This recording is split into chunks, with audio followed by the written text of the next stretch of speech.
이번 군 지휘체제와 군 기강 붕괴 사건은 항명이 아닌 직권 남용의 결과로 보입니다. 역사상 초유의 군 지휘체제와 군 기강 붕괴 사건이 발생했습니다. 이처럼 군 지휘체계가 무너졌던 것은 그 예를 찾아보기 힘들 정도입니다. 이 지경까지 된 것은 국군 통수권자인 대통령과 국방부 지휘부의 법을 초월한 삐뚤어진 리더십 때문으로 보입니다.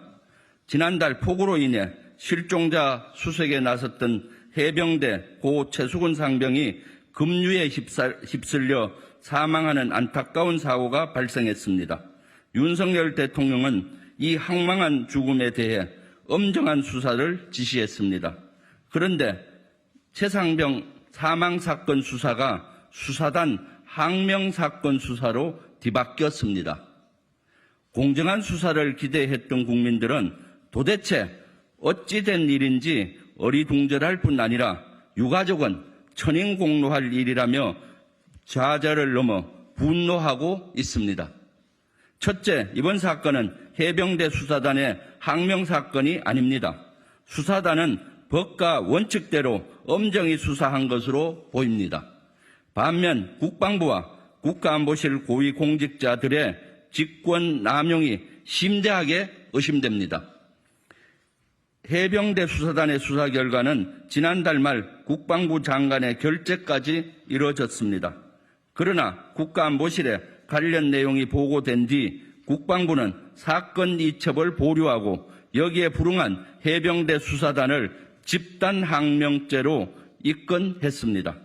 국가안보실이 이번 사건에 조직적으로 개입한 정황도 속속 드러나고 있습니다. 관련법에 따라 군사경찰을 지휘하는 부대의장은 수사 공정성을 확보하기 위해 독립성을 보장하도록 되어 있습니다. 그럼에도 수사 결과를 손바닥 뒤집던 엎은 것은 국가안보실과 국방부 인사들의 직권남용으로 보입니다. 둘째, 국가안보실과 국방부는 이번 수사 결과를 은폐 축소하려고 했다는 의혹도 받고 있습니다.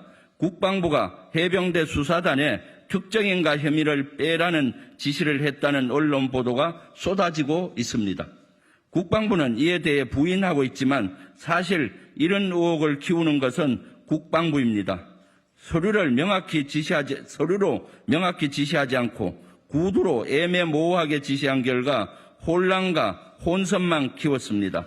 셋째, 경찰에 이첩한 수사 결과를 국방부가 회수해오는 과정에서도 석연치 않은 점들이 발견됩니다.